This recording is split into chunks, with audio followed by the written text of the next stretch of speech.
Israel and the United States insist that it was a Hezbollah rocket, but there is no real reason why Hezbollah would have done this on purpose. We can be very critical of Hezbollah. I'm a very vocal critic of a lot of their policies as well.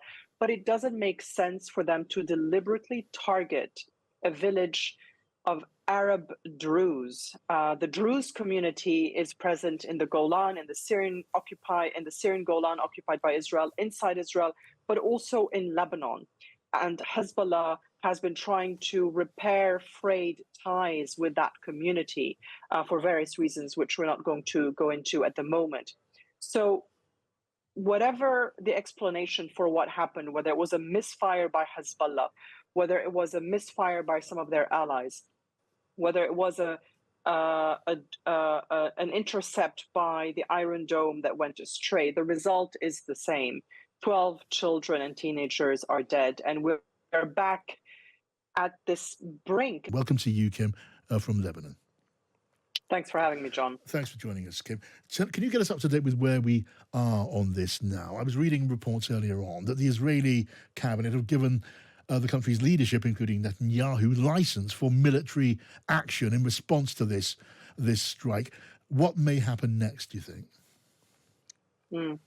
Well, it's anyone's guess what exactly is going to happen. There's been a lot of fearful anticipation since Saturday after the rocket strike that targeted this village in the Israeli-occupied Golan Heights, killing 12 children. I just want to go back a little bit to put this in context about why this is suddenly bringing the region close to what feels like Armageddon. Since October 7th, we've also had the war in Gaza, the attack by Hamas, and then the war in Gaza. We've also had ongoing clashes between Israel and Hezbollah, which is the Iran-backed militant party here in Lebanon. And those clashes have been taking place across the border between Lebanon and Israel. We've often had rising tensions, but both sides have, for the most part, stuck to rules of engagement, trying to avoid killing large numbers of civilians.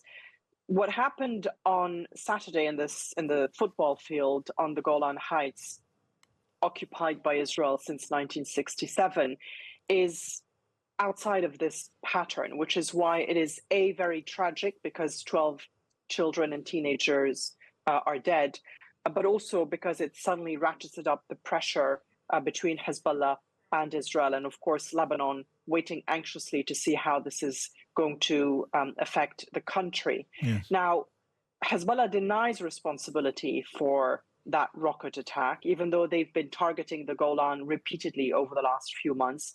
Israel and the United States insist that it was a Hezbollah rocket, but there is no real reason why Hezbollah would have done this on purpose. We can be very critical of Hezbollah. I'm a very vocal critic of a lot of their policies as well. But it doesn't make sense for them to deliberately target a village of Arab Druze. The Druze community is present in the Golan, in the Syrian Golan occupied by Israel, inside Israel, but also in Lebanon. And Hezbollah has been trying to repair frayed ties with that community for various reasons, which we're not going to go into at the moment. So whatever the explanation for what happened, whether it was a misfire by Hezbollah, whether it was a misfire by some of their allies, whether it was an intercept by the Iron Dome that went astray, the result is the same.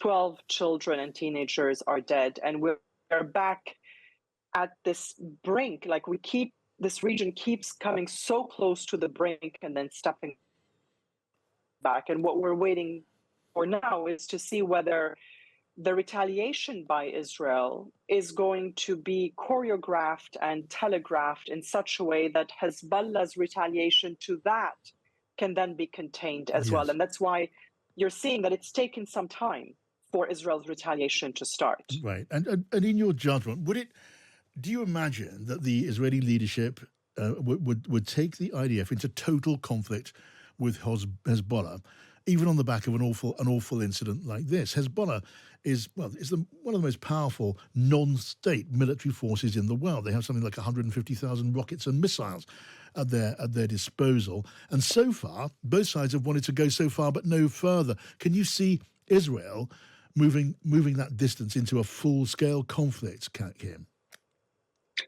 I can't see it, even though some in Israel are calling for it.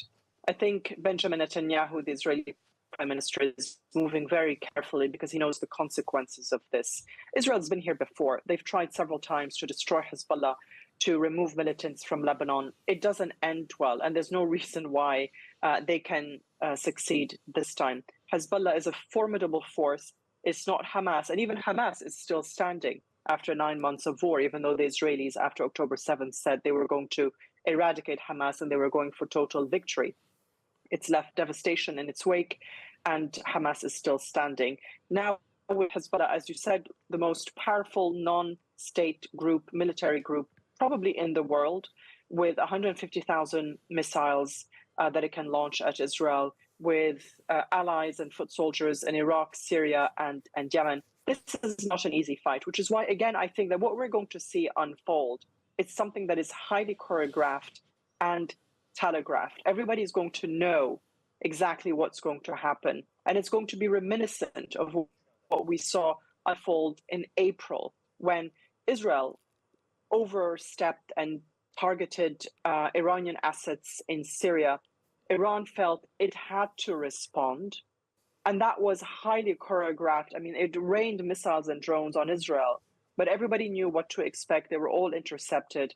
Then Israel felt it had to respond, and then was told by the American administration, just take the win and let's call it a day.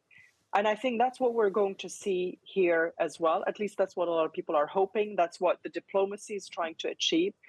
But it's going to be hard to continue to contain these escalations before there is a miscalculation and things get out of hand. We need a ceasefire in Gaza and a hostage deal, which will also allow to de-escalate in Lebanon.